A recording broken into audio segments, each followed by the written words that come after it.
Welcome to the Jeff Knows Inc. Entrepreneurial Show with your host, Jeff Lopes. We are live on the Jeff Knows Inc. podcast. I'm your host, Jeff Lopes. Super excited to have on today Kanya Sesser. What is up? Hey, how's it going? I'm good. Thank you for having me. Thank you for coming on. This is we met through a mutual friend, Craig, and I'm excited. This is going to be a fun conversation today. You have so many layers and so much history there, but so much future as well. So I just want to dive into a lot of that stuff. Give me a little rundown. We're going to start off right off the bat. Let's give me a little rundown of kind of your beginnings, like where you started and what got you to this part of your life or at this moment, because you're obviously building a big social following. You're very active into sports. You're doing so much stuff, acting. Where did all this start? Amazing. First of all, I'm so happy that we have mutual friends. Everybody knows everybody. Yeah. But how it all started was, I was going back to Thailand just a few years ago before pandemic hit, and kind of recap my whole story of what happened, and just kind of a visual and physical glimpse, and got to meet the people that found me. So I was found on the side of the road in Pak Chang, Thailand, and Pak Chang is northeast 2.5 to 3 hours north of Bangkok. So it's like a country area. It has been grown of a city over the years and all that. But I went there, and they're like, this is where you were found, behind this arrow sign. And I have a picture of it too. And it all used to be not just a street. It used to be just all forest. And the lady's brother, who lived down the street, was going to the market one day, and he heard a baby crying.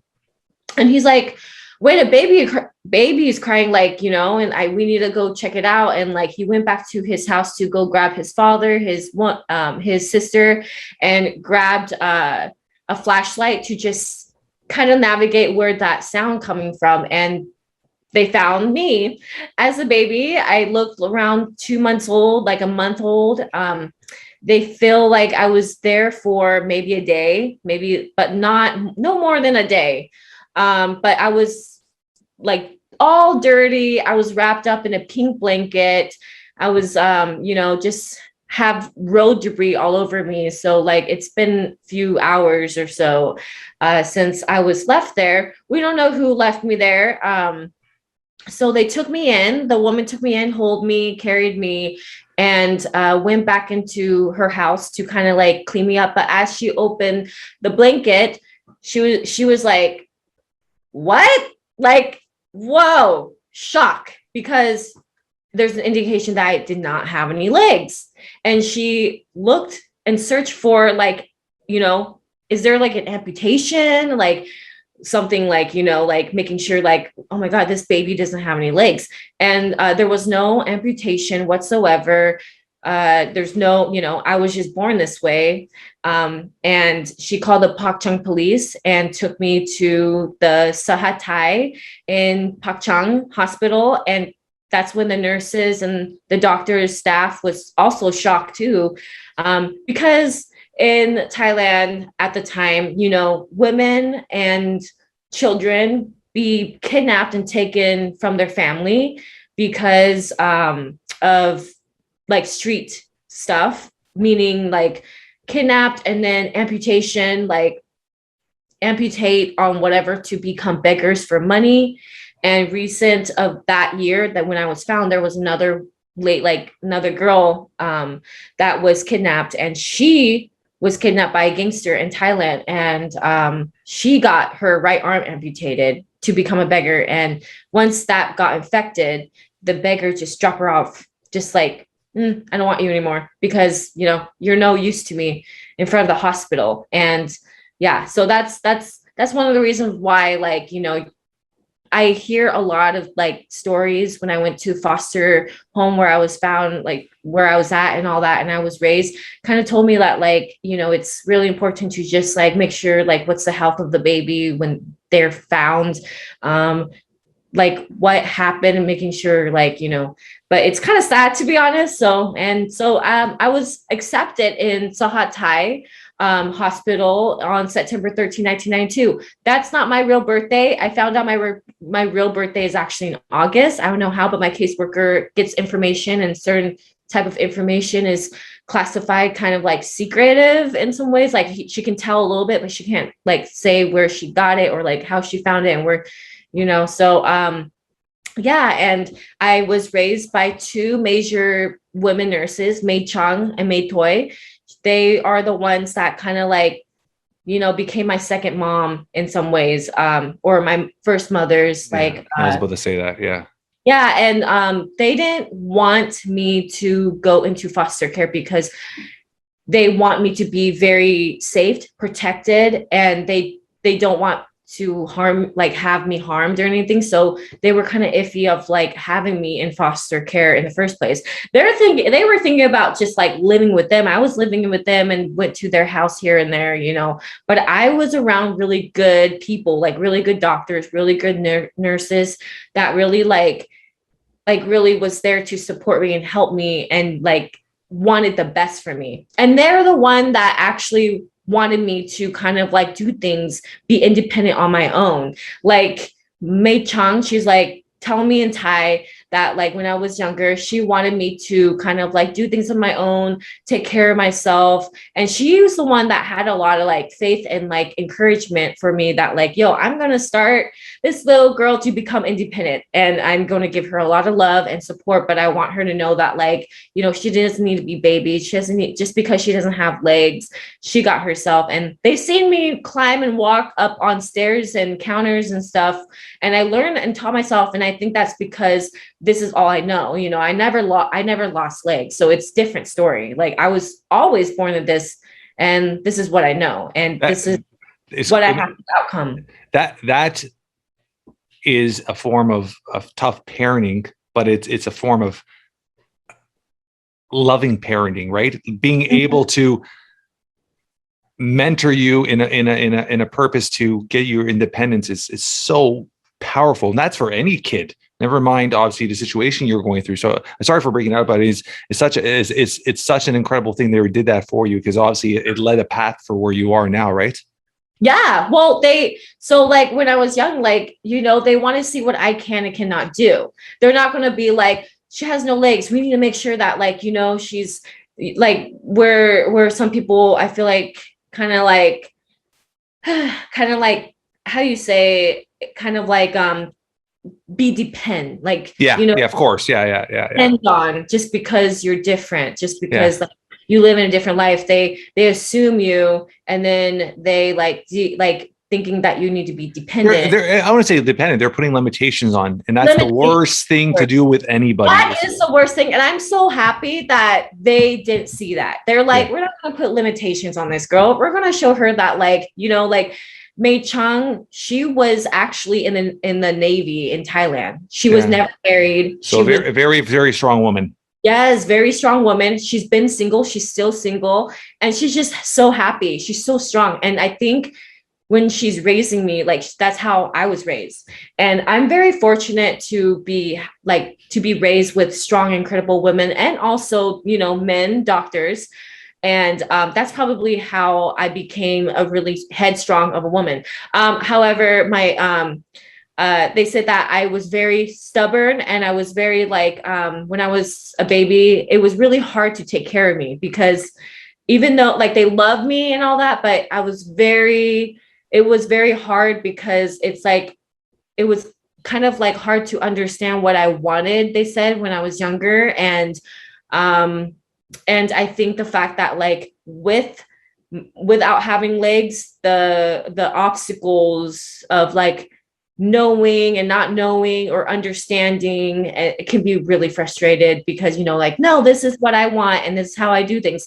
But, I was a baby, and then they're like, let's see, do this. And it's like, I don't know. It's like, you're trying to tell your parents or something that like you want something, but you can't really like say it because you're a baby and you can't, you're like, why, So I think, and I was also like, they said that I had the stubborn, mad kind of like, I wanted my way, I guess. And I think the reason why I wanted my way was because I know what I want and how I like it. And like, I don't know, I always had that thought of just like, just do my own thing. But they eventually put me into a little family, like foster. It's not like one of those foster care where, it's a bunch of kids. It's like, okay, there's these two older folks, Thai, like grandpa and grandma, like, and they have like only me and two other kids and only take in those kids. And they're the one that kind of like, what age was that roughly? Family.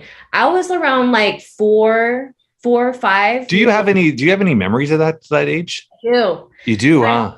I have a lot of glimpse of memory of a lot of things. Like I remember, I fell off of a chair and landed on my face, and I like got 2 of my teeth broken. And I remember that before coming to the US, I had a lot of cavities because these nurses really gifted me with many different treats and candies and ice cream and really treat me well like a princess out there. And I had to like, be healthy before I can come here in America. And I remember like getting my teeth pulled. It was really bad. And I remember like I was helping mothers in maternity care at the hospital in Pak Chong, Thailand. And I have pictures and show where I was always at when I was like 2 years old, 2 years old or 1. I always like comforted the mothers before they like gave birth, or like they said that, Kanya, you used to come into the maternity and you used to like sit and with the women that has their babies or about to give birth, and you were like comforting them, and you were observing the doctor of how he does stuff, and you were like, no, this is not how you do it. I remember like, this is how you do it and stuff like that. And it was just like really cute because that's what they told me. They said that I was always helping the nursery, the babies, the mothers, and telling what the doctors did was wrong. Like, because when I was a baby, I was like remembering, because they said that like I would always be there and I would observe the doctors of how they do stuff to the woman to get ready for the pregnancy. And then if the doctor does something different, I'll be like, no, that's not how you do it. And that's what they told me. And I remember, so when I was around 5 years old, or 5.5 to 6 years old, actually 6.5 to 7 years old, I think. That's when my mom from my adopted mom from Oregon came out to Thailand and wanted to adopt me. So before she had a consideration of accepting of wanting to adopt a child, she had like 3 miscarriages and she really wanted a girl. And so she talked about it for years to my, adopted dad, father, and said that, like, what do you think about like, adopting? At first, at first, like, it was kind of like, okay, well, whatever you want. But when talking to my brothers, they were not happy. They were, well, one of them was like, oh my gosh, yes, I would want to adopt like a sister, and then the other one was like, I don't care. It's yeah. And so came to adoption, and she saw me. She said that she saw a picture of me in a Thai adoptees Holt Thai magazine, and she's like, wow, like, I want this, and she came to the foster and she saw all the other kids and, but she saw me and she's like, you know what? I see potential in her and I want to like get her. And like, I don't know, maybe the universe is like, no, this is meant to be like, she's going to do amazing things. Like, and also it wasn't just because like, oh my gosh, I need to get her because I feel sorry that she has no legs. No, it was like true, unconditional, like, love, like wanting to just get me, and I was cute, and like I even asked, and she's just like, I don't know, I just feel like you just fit in and be part of the family, so I got you. And so yeah, and I remember the first time, like they told that they had to tell her that like important things that certain words in Thailand that she needs to remember, and she had to go to classes and certain type of learning to get somebody who's international, like from a different country, before you can like adopt, because you need to know what they want, like language, and there's a lot of stuff. But the thing is, I was half off, half joke, half off because I'm half, but I was actually half off from the state because, I was disabled, well, in their eyes, physically disabled. And they want to kind of like, and I was older, like usually parents doesn't want to adopt kids that are around 5.5 to 6 year olds. They want babies. So I was fortunate to like leave, and I'm very fortunate. Like this is why I'm saying, like, I feel like I'm very fortunate and lucky to have what I have, like I didn't know who my birth parents was. So it doesn't really matter because I don't know them. So there's no attachment. I never want to know them. I don't care for them because like, I don't know who they are. They're strangers to me. And the only important thing of who matters is like my parents, like the people that raised me and like gave me all love and support. So my mom took me and went to Oregon, and it was hard. It was kind of hard, like couple years or so, because I only spoke Thai. I don't know who these people are. They were white. They look different. I'm in a different, like country, and I'm just like, what is going on? And like, I'm like, where are my people? Like, wait, why are you guys speaking a different language? And why do you guys look funny? Like, you guys aren't dark skin and dark hair, and and you don't look Asian, And so I was just like, who are these people? And but my mom was very patient. Like my mom kind of like took time, but it was frustrating for her. There was times where she cried because she felt like she wasn't strong enough to like handle it, because like they warned her that I was very stubborn and very hard to take care of. I don't know why, because they said that because I have certain things that I want to do, certain things of my way ever since I was little. And I feel like maybe I had an old soul where like I've lived once and like I knew what I wanted, and I'm like, okay, I'm living again, so I know exactly what I want. So let's get on it. But I'm very fortunate for my mom, Jane Sesser, and Dave Sesser. It was actually harder to have a relationship with my father and the guys.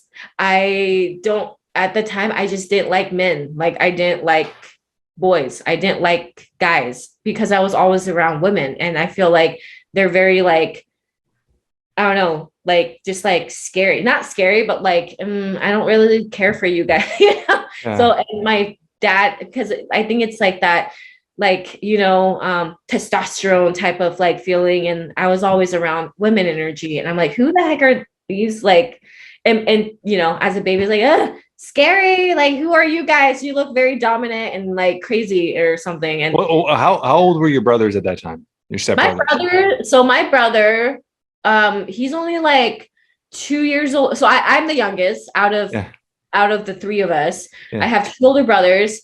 My first brother, he's around my partner's age, which is 35, turning 36 years old. And my middle brother, who's like the second, he is 31. And then I'm 29, I'm turning 30. So they're they're already, I'm assuming when you came to the US, probably around 8 and 12, give or take, 7 and 12. I think so. Because I have these pictures of them, and my older brother looks around like 12 years old, and then my other brother, he looks a little bit like 7, so I'm guessing. And I didn't really, it's hard. It must have been even hard on them, because I mean, they're still young boys and they still crave their mom's attention. And obviously you started getting a lot of attention and a lot of care. So it was probably at the beginning, till they had kind of adapted with the situation, was probably hard for everyone, right? It was. Well, actually, my mom told me that, my brother always wanted a sister. I keep saying daughter. Oh my God, a sister. But I didn't like him. Like, I didn't accept him when I was younger, because I don't know. Like, I was just like, I don't know. Who are these? Like, I don't know. Like, I don't know. And so when I had a lot of care, because I needed a lot of care, and well, I needed a lot of care, not in a sense because I don't have legs, but like I needed a lot of care because I didn't know English. And okay, well, let's figure it out. How does she like, do this and do that, like on an everyday lifestyle? And and all that, but they didn't, I was a baby, like they assumed, and they didn't know at the time. And so my brothers were probably like, wow, like, like I don't like her because like, you know, there's not that close connection and like, you know, well, mom and dad is like giving her a lot more attention and giving her a lot more stuff than we are. And like, we don't even get along and stuff. And I think that, you know, it's like normal in some situations. I mean, actually birth siblings have that jealousy at times. So, I mean, it's a natural thing, I think, between siblings, right? Yeah. Yeah. So yeah. And I didn't learn English until I was 9 years old. So that was a 3-year gap then. I think so. Like it was really hard to learn English. Yeah. High to English, and I just didn't get the context, grammar, and like certain type of, you know, I just wished I could just still have my Thai, because obviously it sounds like I can speak fluent English now. But like back then, I just, you know, I cried when like I didn't understand how to say certain words or like how to kind of like put everything grammar. So school was hard in that situation. Yeah. And not just that, but like, you know, imagine like you're in a different area, like you're the alien out of like everything and everybody. And like, and not just that, but you're also physically different. I didn't care that I was physically different. I was just like, oh, okay, cool. I don't have legs like everybody else. What's your first memory of school? I have a lot of memories of school because I guess I loved school because I'm a very extroverted person and like I'm very nice. But everybody was curious about me. I mean, there were like stares, you know, that's normal human nature, and I didn't care. Like I just la di da, you know. Yeah. And they were really curious. Like I was never bullied in high school, ever, you know, and that's what I'm saying. Like, I'm fortunate to have the life that I had.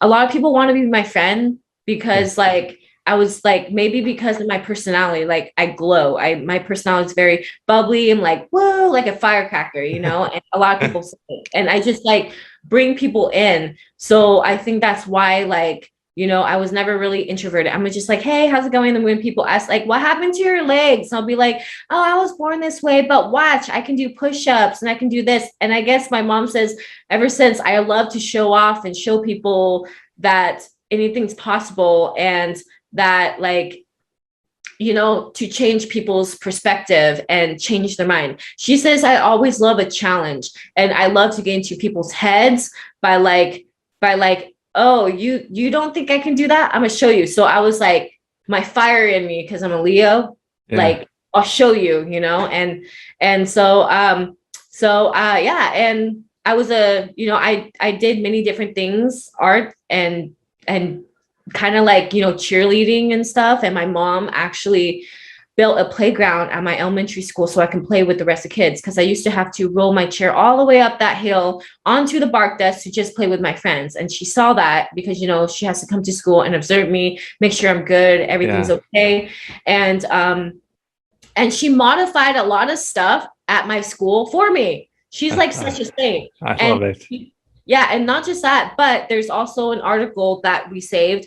But she raised money of the city of Tualatin to help build a playground that can be on the lower surface area for kids in wheelchairs or disabilities or anyone to play. Because she's like, oh, Kanya has to roll all the way up. And I'm like, girl, I'm good. Like, you know, I'm like, I'm fine. I don't care about my mom cares much. So she's like, I'm going to raise money and I'm going to do that. She's like, yeah, I never, like, who the heck, like, you rarely hear these stories. We're like, yeah. So like when I was a mom back at the time, my days were, you know, my daughter who doesn't have legs, I saw her playing in the playground, but she looks like she's struggling through the gravel. So I just like raised money and build a playground. Build a playground. Like you don't hear that, you know? So yeah, she's an amazing mom, and she had to go to school again to kind of like, and she also did like go online and kind of like research about like, okay, what does she need? Okay. So when I came, I didn't have a wheelchair because I always walk on my hands and I liked it. Like I don't like, I walked on my hands and I don't like being restricted. So I rarely use my chair. I mostly walk on my hands and like, use my skateboard a lot. And so Let's talk about that. What was your first interaction with a skateboard? What age were you? So I was 9 years old. I was like, I was in middle school. Oh wait, no, was I middle school? 9. That's elementary school, right? Yeah. Elementary school stuff. Yeah. But so when I was 9, that's when I started skateboarding. I saw skateboarding through friends of mine where I was just like hanging out in the cul-de-sac of our house. So I was raised up in a upper higher class. So we lived in a really nice place in Oregon. And I had these friends of mine that were neighborhood kids, and we would play and be like, what kids do, like kind of like things that like we're growing. And to be honest, back in my day, sorry, but like I never watched TV. Like there was TV, but I never had to be honest, I never had a cell phone until I was like 17. Like I was always outside, but that's when I found skateboarding was 9. And I just like, oh my God, I want to try to skateboard. So I hop on my friend's skateboard because we were just hanging out outside, and it was actually her brother's skateboard. And I'm like, oh my God, this is amazing. And I like it's like a muscle memory where you just go on it and you don't think about how you should do it and you just go for it. And I think that's always been my mindset ever since I was a kid. So I was just like pop on the board and just like, and I was just like, oh, I want to know what it's like to go down the hill. And I figure out that, and I was like, oh no, cart. And I just failed and like, went on the side of the grass. But like, I was like, oh my God, I love that. I want to get my own skateboard. So my mom got me a skateboard, and I was like, since I was 9 all the way up to high school. And now like I go to my local skate park in Tualatin, and every time after school I go to the skate park, and I just like, yay. And all the kids would be like, whoa, what? Like they're like, what? Never seen this, because like human nature, when you're like, I just think that like the reason why some people just have a closed mind is because they never really see somebody like that. And I think that's amazing, because this is why we teach them and we show them and how like anything's possible and nothing doesn't need to be limitless, like things, unless you limit yourself in the mindset of limiting certain things that you want to do, but that's just fear. So so I just like did my thing, and I learned new tricks of my own to kind of like see what I can and can't do. And I loved it. And then that's when I found surfing, because somebody at the skate park was like, do you want to come with us surfing? And I was like, yeah. And this is by the time I was 12 to 13 years old. Yeah. And I was like, yeah, definitely. And so I went surfing, and then it was amazing to surf with a pro surfer who's actually in Huntington Beach now and all that stuff. She's from Huntington Beach, and she taught me how to surf. She's like the #1 like champion of longboard surfing, and she's like 65 now, but she still surfs. Yeah. And I love the water, but surfing is not my first sport that I like because like I can swim a lot, and I started swimming since I was a baby, like with a floaty and all that. But it takes a lot through a current, because you have legs to float, but I need my arms and my body to flow, and so it takes a lot more energy, a lot of energy out of you, because the current against you, and you're like and so you're like I need to so I can only go a few times on surfing, like on a board, but it's always fun when I go in it. I just rather just like I always have people out there just in case and all that stuff, but I don't really surf as much as I do skateboarding and mono skiing. And that's also how I found mono skiing and snowboarding. And I had like skis, and I went down the hill, went on my first like Black Diamond and Timberline and Hoodoo, and it was really fun. And I was like, God. What age, how long ago was this? This was 9. I found this around 9-10 years old. Oh wow, okay. Even the skiing? Yeah, I had instructors. Wow. So I had instructors, like my parents paid for instructors for me to go. So I have like finger, like 3 fingers on this side, and I used to have a web fingers on this side. And so I used to get surgery on this, and I went to the hospital for kids. It was for, what's it called? Oh my gosh, the Shriners Hospital. And Shriners Hospital was the one that showed me the monoskiing team, the Oregon Adaptive Sports team. And so Shriners Hospital, besides being a hospital for kids, they also have like sponsorships and different things for kids with differences or different disability and just different activities that kids can do. And that's where my mom found connected me to, you want to go like, skiing? And so that's how I got into skiing. And she's like, I got you. Let's do it. And that's also how I started track racing, and I didn't realize that I was going to be super good at it, where I almost made it to the Paralympics. I was in the Paralympics and did sled hockey and did wheelchair basketball. I was like training 7 days, like for 7 days. I was like a good girl back then. I was just like back then. Back then, like, I went to school. And then after school, I have training. I have track practices. And then every weekend, Saturday and Sundays, we drive up to Seattle to go practice with the Sonics wheelchair basketball team and get ready for tournaments for that. And then I was like, going to the gym as well. And I was just like in middle school and high school at the time. So I was just getting started. And I didn't have a normal life like everybody else, because like I had to skip certain proms and homecoming and certain type of like things because I was busy traveling for sports competition. And I had to like kind of be homeschooled for a little bit, kind of like take my work studies on road while I was traveling to Switzerland, to London, and I love it. I was like, I don't want it any other way but that. But I couldn't hang out with my friends as much as I used to because I had to focus on my career sports, and I was winning gold. I was the third fastest woman in the world as a T54 for track.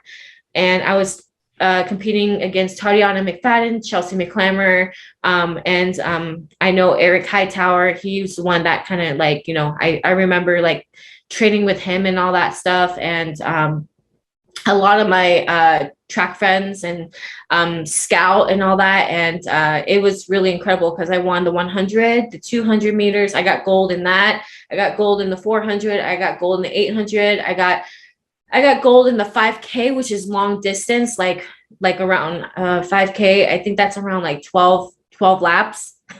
And I got 3K. I got third for 3K. And I got first place for the women's 4x4 marathon relay. So I did. So yeah. I just want to throw something in there, and I find it. And once we're done this podcast, I'll tell you a little bit about my son. But everything your parents did is essentially what I'm doing with my son is eliminating fear from a very young age and just putting you in front of every opportunity to succeed. And by everything they did for you, and I'm just, as a parent, my kids are 14 and 16, my daughter's turning 16, is essentially what your parents did for you. Essentially is put them in every type of sport, give them every opportunity to succeed, even if other avenues have kind of try to push them away through a disability or through a different situation, right? So I love how your parents, they could have been the opposite. They could have been very protective. They could have been very inclusive into holding you back and being scared for you to fail. Instead, they put you out there and said, let's just try. You want to do this? Do it. You want to do this? Do it. And that's obviously churned you into the woman you are. So I think I just want to commend them for what they did. It's incredible. Thank you. My parents, so my older brother is autistic. So he has a disability as well, but you can't really see it. And so I think that also like, okay, I have an autistic, that's different than physical, Yeah. But I think raising my older brother, of him being autistic, that's how they kind of grasp into like, let's try this, let's try that, let's get him to do, and so they probably learn throughout time. And then when they got me, they're like, let's do the same thing, but this is physical, so it's different. Yeah. So I think, and also my mom, she's Christian, and she now calls herself, she's the love of God, you know. She's like, I'm not really religious anymore. I'm just like more like love God. She can like, you know, read Arabic, and like she likes to learn and study new things as well. So I think the way how she is, like, I'm lucky to have her, because the way how she is reflects on how she taught us to live life. Yeah. I feel like if she was more closed-minded and all that, maybe or maybe not, this opportunity wouldn't happen. Who knows? You know, but I'm just lucky to have the family that I have, because all the stars aligned in the right direction. Everything happens. I'm a strong believer everything happens for a reason. Yeah, like she raised money, like she literally raised a lot of money for me to get to the Paralympics, like for me to get to do the stuff and go travel, and she travels with me and stuff like that, and she's like, so fun. Amazing. Yeah, it's freaking crazy and amazing. Yeah, not just that, but like she actually helped me kind of like get started on my college. I went to University of Arizona so I can be closer to track training, and I was also in rugby that time. And I only had, they told me I have to pick one sport. I'm like, what? No, that's stupid. And so she was the one that kind of like, you know, I had half of a scholarship, but like she paid for a lot of stuff for me to, and I think the reason why she did what she did was like making sure that I was taken care of. Like, she good. So the nurturing mom side, right? Just making sure you're in the right path, and you don't have to stress about it, which is as a mom. And she knows I'm rebellious. I've been troublemaker since I was younger, to be honest. Like, she says, your first kiss was actually in first grade. She was like, your first kiss was in first grade with this guy named Peter, and we had to tell you that was not okay. But she was like, she laughed afterwards. And then as she told me that when I was younger, I always sneak out like through my window as a kid to go hang out with my neighborhood kids' friends. And my dad would always have to go out and be like, no, like, you know, so it was fun. So I think the way how I was raised, I got to be a kid. I like, my parents were strict, but not that strict. Like, you know, like there's a balance. Like, so that's how probably how it gets. So your first time back to Thailand was just recently, you said? This was back in 2018 was when I went to Thailand. So you're already, how old are you now? I'm 29. So you're mid-20s when you first went back to Thailand. What clicked in your head to go back and find your roots and find that stuff? What pushed you to do that? I feel like it's time. Yeah. I just trust in my intuition. I was like, you know, I'm older now, like in my mid-20s. I want to I also just want to go to Thailand, just to go to Thailand. And I have money for what I do. And I'm like, I just want to have fun. Like, you know, you know, I'm here for a good time, not a long time. So I'm just like, I'm gonna go have fun.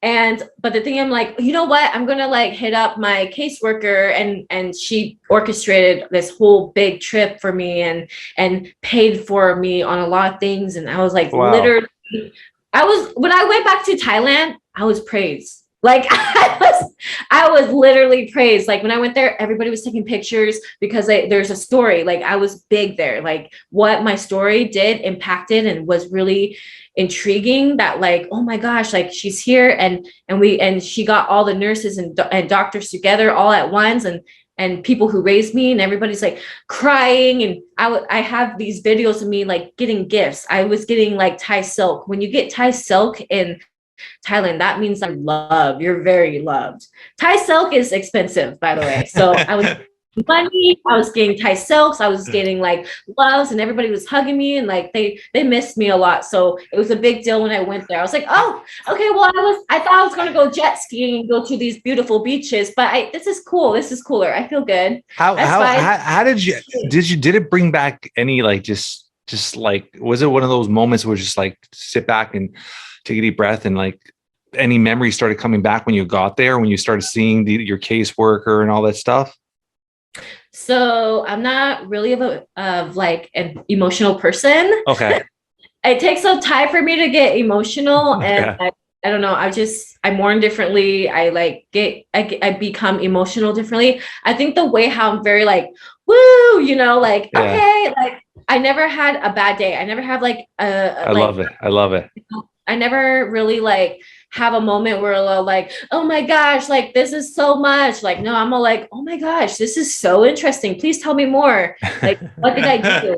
I need to take notes and like, can you put this in a video? Like, I was more intrigued about my story of what happened than like being emotional and be like, I was like, oh my gosh, really? Wow, I feel good. This is amazing. Also, I lost my Thai.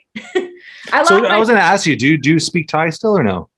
I know Sabri Ka, Kap Kun Ka, and Mak Mak, and that's it. Interesting. Oh, yeah, that's all. Yeah, that's all. That's like Sabri Ka means hello. Yeah. I Kap Kun Ka means like thank you so much or something. Did you have you ever thought of trying to relearn how to speak Thai, or is that something that doesn't interest you at all? No, because I don't have a whole lot of like Asian friends. Like, I don't know who I would be speaking Thai to. I don't really have just to connect to your history, right? I mean, it's a big part of who you are, right? I mean, it is, but you know, I feel like even though it's a big part of who I am or what I feel like it was, and I'll always have that in my heart in the back. Of course, I feel like you always like transition to a new person, you know, like. Yeah. Like, I just feel like, it is a part of me, but also there's other parts that I have discovered throughout my 29 years. And I'm like a whole different person. Like if I was never adopted and I was still in Thailand, I would not be Kanya of who I am today. Yeah. So definitely I trust in the faith and transformation of who I am as a person. And like, and not just that, but like, I don't know, like, I'm Thai, like, you know, but I'm also like, making my name. Oh, you're more American than Thai now, right? Yeah, like I guess. Like, yeah, you've been in America for over 20 years of your life. Exactly. And so when I went to Thailand, everybody was talking Thai. That's probably also why I didn't really get emotional, because I really didn't know what the heck they were saying. I had a translator that was there and they were telling me, I'm like, oh, wow, okay, put that down. And then they're like, yeah, you used to like pray to the kings and queen. Like you have to every time. Yeah, of course. Yeah. That's the thing in Thailand that you got to do. And I'm like, wow, that's really cool. And so it was different where like, I know all this stuff about Thailand and then coming back 20 years later and just be like, where am I? Like I transformed. Yeah. Well, you're very young too when you left, right? I mean, you were a baby still, right? Yeah. Mm-hmm. Yeah. In a few words, how would you describe your mom? Loving, caring, curious, observant, funny. That's pretty much. She's very generous. She's funny because she's all like, so what other jobs are you going to be doing, Mom? If I have other jobs, I'm going to text you. Like, you know, very like free spirit. She like when I moved out when I was 18, I started moving out when I was 18 because I want to be on my own right away. I was like, nope, peace out again. I don't want to, nice to know ya, but nah, I'm good. And, my mom, she's like, heck yeah, I'm so happy for you. Like, you know, that's amazing.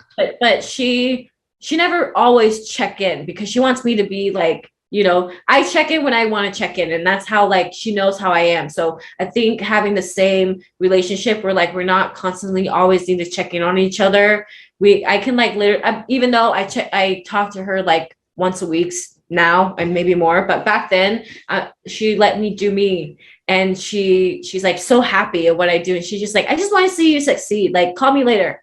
And I love that. Like, and that's like, I like it. I don't like controlling. I don't like, but I feel like it's like love, you know, one mom will do that. Make sure like, are you okay? Are you like, it's out of love, but I'm glad that she's not like that. Like, I don't know what I would do. She probably would drive me crazy if she's like texting me every single day. She obviously knows you, and she obviously realizes how independent you are, and how that independence drives you, right? So I mean, it's just your character, and she trusts you. Of course, she trusts you, right? Which is amazing. I love that. Career-wise, obviously, the social media is something you're growing really rapidly. You're doing some acting. You're doing other stuff. Where do you see your career go? Like, where do you want to be in the next couple of years?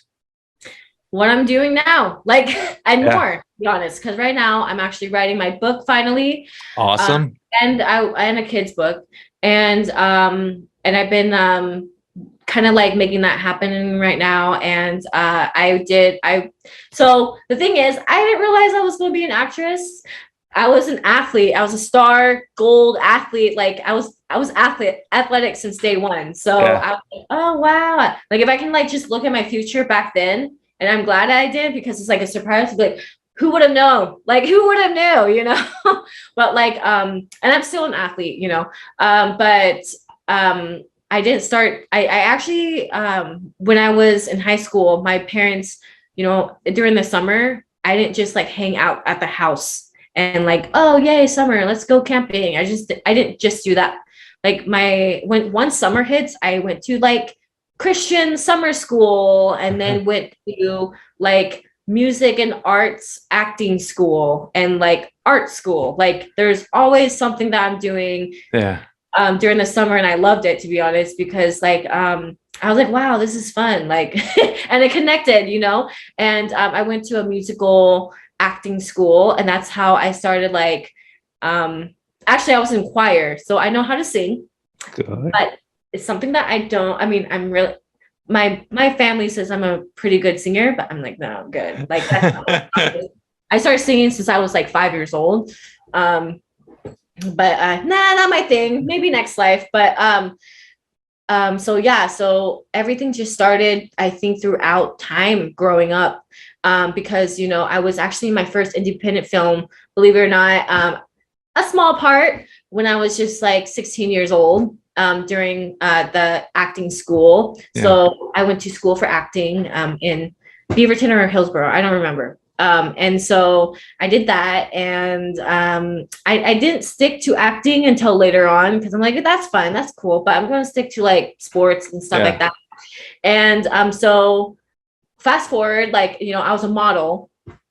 I love my body. Like I love myself. Obviously I'm tatted, and my first tattoo was 18. And like, I just love my body, and I started taking pictures, and my mom says, you know, you always look at yourself in the mirror. And I thought you were like a little weird, like, cause you just too egotistical of yourself. But my mom's like, you know what? But the thing is, looking back to it, I love that you love yourself unconditionally. Which is so powerful. Yeah. And accept yourself, who you are. Cause ever since I was younger, I always like stare at myself in the mirror or the reflection, and always like talk to myself when I was younger, when I was a baby, not when I was a teenager, but like I love my appearance. So that's how I started modeling and stuff like that, because even people recognize me, like, you should be a model, and like, you know, and I was like, okay, maybe, like, yeah, sure, you know. And so fast forward, living here in California, I was just going to live here in California for a year and then maybe live in Hawaii, Colorado. I don't know. I lived in Utah before. I lived in Canada before. Which part of Canada? I lived in Vancouver, BC. Yeah, beautiful. Beautiful. Yeah, BC. What's next? We won't go into that, but like I don't really like, I mean, it's beautiful up there, but it's too cold. Like it's and BC is not even cold. I mean, I'm from Toronto, Canada. It gets cold here in the winters. BC is actually, I mean, their winters is usually rainy and overcast, and I mean, Toronto, it gets cold here. I don't know. I think 65 to like 70 is cold, so I like it hot. Yeah.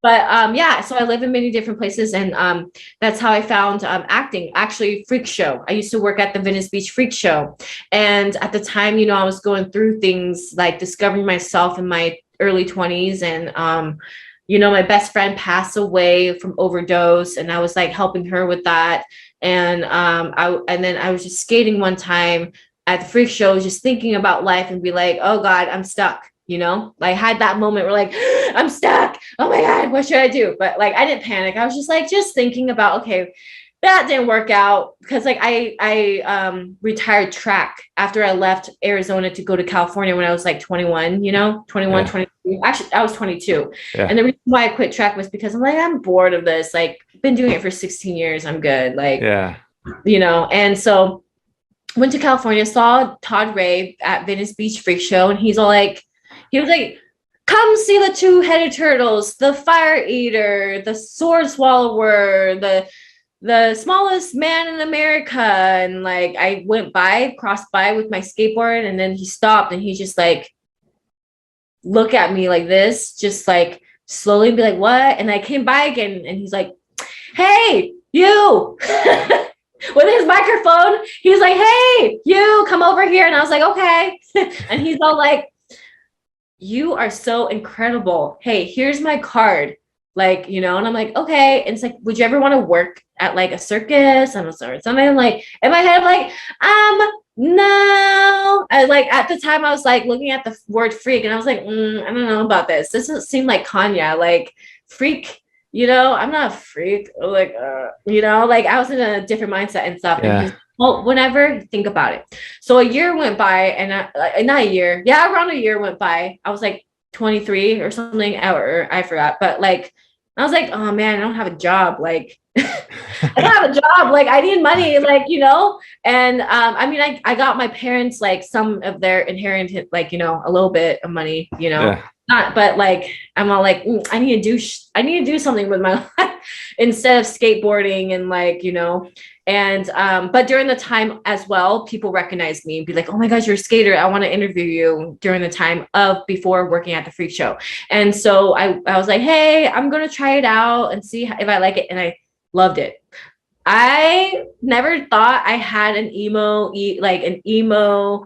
like dark side to me as well. And I think like the thrill of just being with like incredible, talented, like, you know, like really amazing people with many different tattoos, piercing. They're so open-minded, and I feel like I was kind of being closed-minded at the time, to be honest. Yeah, I feel like if everything that I do, I was being closed-minded to myself at the time to not, you know, discover new experiences that I like. Sometimes you got to get out of your comfort zone to explore different journeys, to kind of like find yourself, you know, and that's how I got to be connected to Todd Ray, who connected me to Chevelle, which is I did a music video for them and they're pretty big.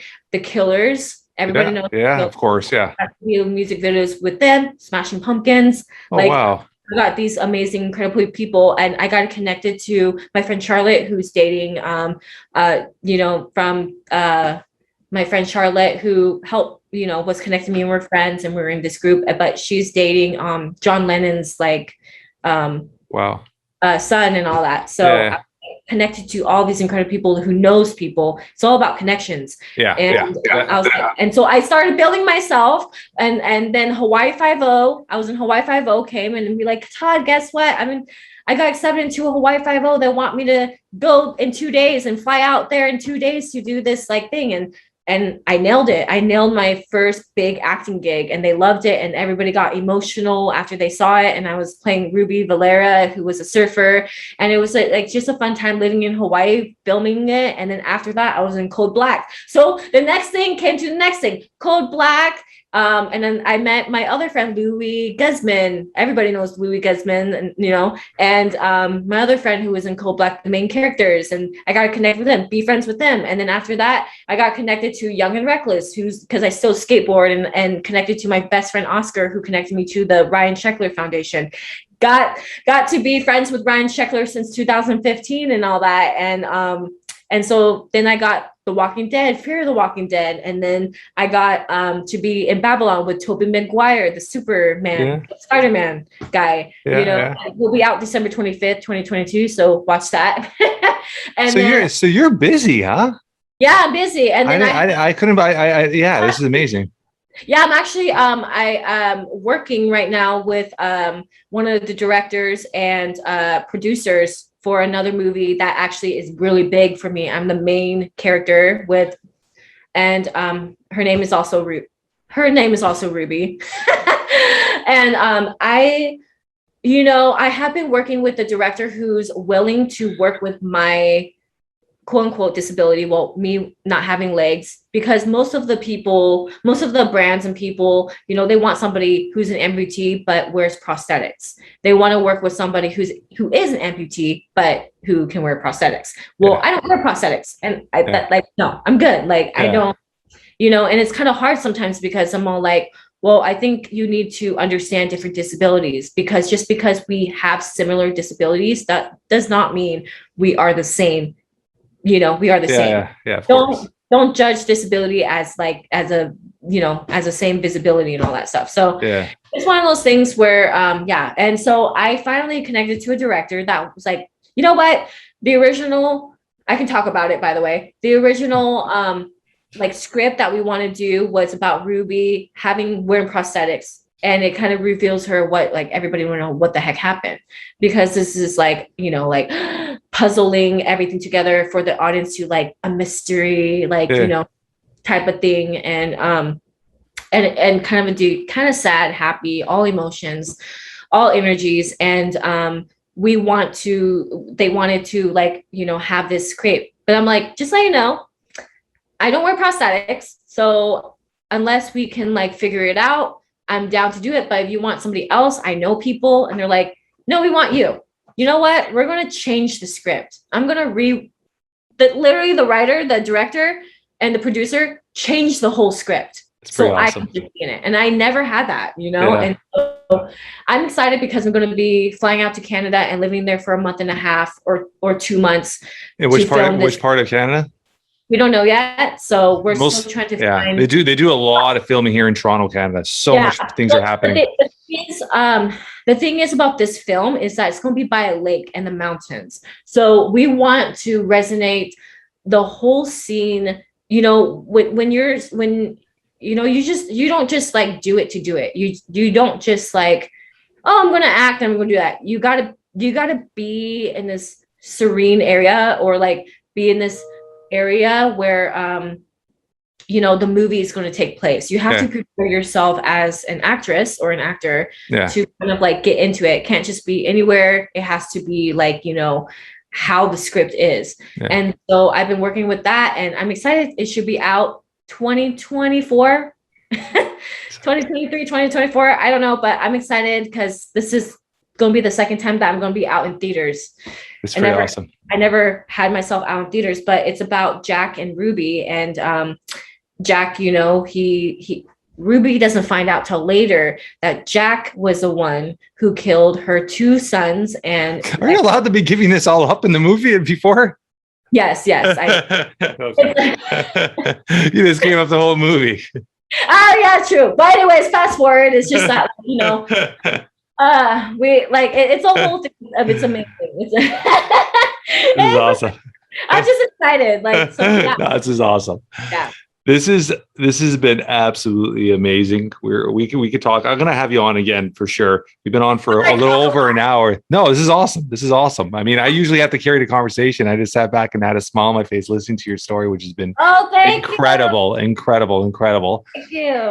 Thank you for having me. This is really this is awesome. We're gonna get we have a good audience, so this is gonna get a big push for yourself, but it's also for us too. And I love interviewing people that are inspiring. I would love next time to talk about how I met Zion, how he impacted my life, and how I met him, and like how I met all these other incredible people as well. It's one thing in one word you kept mentioning before, and it's true with any type of field, any type of career, anything you're trying to proceed or grow in, is networking. Mm-hmm. Networking is such a powerful tool, and I think it's a tool that a lot of people don't really focus on. And listen, you said the networking is just it's expanded your career so rapidly, right? Oh yeah. So amazing. The thing is, when I met Zion, when I found Zion and stuff like that, I just want to have fun. Like, I just want to like be a friend and just be like, hey, what's up? Like, go hang out. And like, you know, I don't ever want anything from my friends, or like, I don't ever seek out other friends' career and stuff. I don't do that. I just like, somehow everything happens for a reason. And we just connected really close as how we are. Because when I met Zion, I was like, oh my gosh, you were just like me. You were in foster home, you were adopted, even though your life is very like deep and kind of like very emotional in some sense. But like we're similar because we were born of how we were born. But what I love the most was that how we both impact. Like, we don't see each other as being disabled. We're not disabled. No. I don't agree with that. No, and I think that's what makes you guys so special. You don't play a victim card at all. Yes, exactly. No, I think that's why, like, him and I, we're very competitive, but we're also like see eye to eye to a lot of things, and that's probably. Yeah. I was like, I love your mom and your sister, and I never met them, but I want to meet them. You know, so I had you are just up visiting Jay Buer. Yes. Okay. I've had Jay on. Jay, we've done 176 episodes. We're recording now for season 9, and Jay was our number one guest, like view wise, within a week we had like over 250,000 downloads and views from Jay. He's got a crazy following, and I just interviewed his daughter, Juliet, the other day, which is she's got some incredible stories. I mean, she's an incredible person too. So yeah, I love these interviews. How could our audience get a hold of you or find you, follow you? So I only have like 102,000 followers. I hope I have more. It's growing. Don't worry. It's Kanya Sesser. So at KanyasSesser, and they're together, and obviously with the blue check mark next to it. So you'll find me. It's really easy. So I love it. I love it. Kanya Sesser. I'm mostly on Instagram. Sometimes I'm on TikTok. I'm not really understand about these TikTok people. However, my friend Ross Smith, he's a big follower too of TikTok and videos, and I've been doing funny skits with him and John and Zach, I think that's their name. Yeah. So they're like little short people. And it's really fun to actually, I don't know who Ross Smith was, but I didn't realize that Ross Smith knew Zion as well. And I remember reaching to Ross and I'm like, hey, guess who I hung out with? And he's like, I knew you guys were going to see each other, meet each other one day. Yeah, that's awesome. And we're all like a group now. So I love it. I love it. I love it. I love it. I appreciate this. Thank you so much for coming on. Thank you so much. Oh my gosh, this was a lot of fun. Please let me know next time you want me. I'm up for it. Love it. Love it.